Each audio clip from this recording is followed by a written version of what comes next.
how's it going? Today we are going to talk about regulators. Now, I know this is not a full regulator set I have in front of me. This is just a second stage. Um, However, this is the first regulator I ever purchased. I've sort of semi-retired this one. However, there's a good chance it will come out of retirement. This is a Scubapro S600. I don't know if you can see that from here on the camera. Probably can't. This one that came out, or well, when I bought it, it was their flagship regulator. I ended up with it as a new diver. Didn't know anything about diving. The guy who certified me for diving,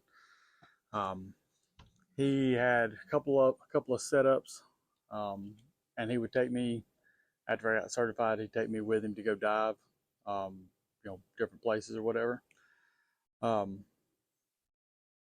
And he would, so I wouldn't have to rent one since I didn't have the money to buy one at the time.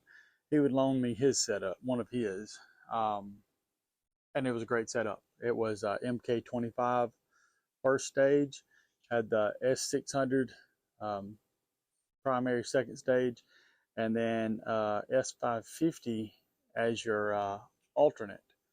And I thought it was just absolutely fantastic. So when I got ready to buy one, I told the guy at the dive shop, I want the same thing he has. And that's what I got. I got the same thing he had. The S600, I could not have picked a better regulator. It does have the pre-dive setting on it, and it does have an adjustment, or a fine-tuned adjustment for how hard you want to have to suck in to get air. Compare this to most rental gear and actually majority of regulators out there. This thing, you can breathe better with this at 100, 120 feet than you can standing up, right here on this deck, breathing air just normal. It is one of the easiest breathing regulators that I've ever had.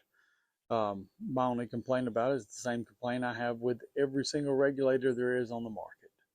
The mouthpiece, the factory mouthpiece, is trash.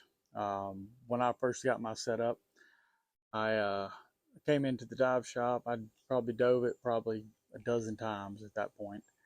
And the owner of the dive shop, he asked me, he said, "Hey, how you liking your new regulator?" I was like, "Man, I love it, except for the fact that every time I dive, I said, my jaw hurts."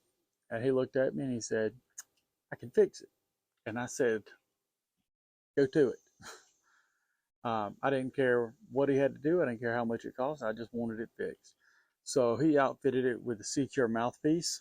It is spelled S-E-A, Cure, C-U-R-E. This is actually the original Secure mouthpiece. I'd never even formed it. It's a form-fitting one. You can bowl it like you do a mouthpiece for football or baseball or whatever, and then bite down on it, and it molds to your teeth. I actually never even did it with this. I just left it as is, and it has been fantastic. The only other thing he did to it was there was a 360-degree swivel that was put on here. So the airline went to a 360-degree swivel, and the swivel was screwed onto here. And ever since they did that, my jaw never hurt again. So again, I'm going to say this: there were some different generations of these. It doesn't matter which generation you get. The earlier generations, such as this one, it had a lot of plastic internal parts. However, the parts that we're talking about that are plastic, and that was kind of the upgrades from the early generations to the later generations, was they replaced those parts. But the parts they replace are parts that get replaced whenever you have the regulator service. So it never was an issue for me.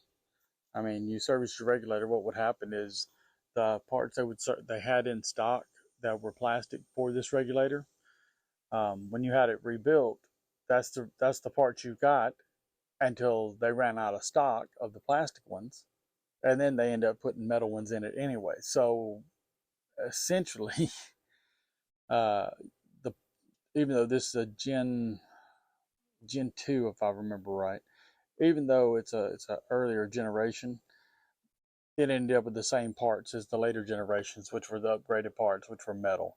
So it really didn't matter. I never had an issue with it. I've never had a failure with it. I've never had it hard to breathe. Um, you know, I feel like I've taken pretty good care of my stuff. Rinse it off, keep it clean, keep it put up. Don't expose it to elements all the time, and don't beat the hell out of it. Now this one does have some scratches up here and down here, on the plastic, just from normal use. I mean, this thing's 2004, 2005 model.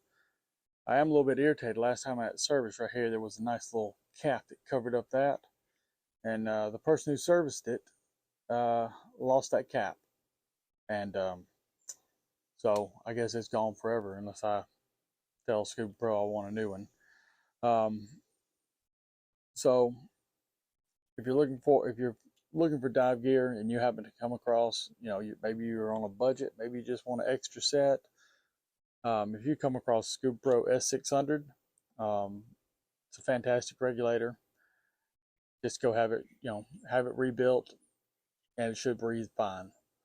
Um, you know, when um, I upgraded and I got some S620s, and then I bought another set, which was a G260. And honestly, it was kind of like I just really wanted that G260. I'd heard about it, read about it. It's supposed to be fantastic. Um, but we're going to get into talking about the G260 at a later date. But if you're new to diving and you just want to know, like, okay, well, how do I know I'm getting a good regulator? How do I know I'm getting a good regulator? Uh, as bad as this may sound, if you're not between 800 up on for the regular set of regulators, usually I should actually say probably around 1,000 up on the regulators, then it's probably not one that you want. You probably want to be 1,000 plus for the set, because they just seems to make a difference. All right, that's all the time we have for today. Y'all have fun in the water.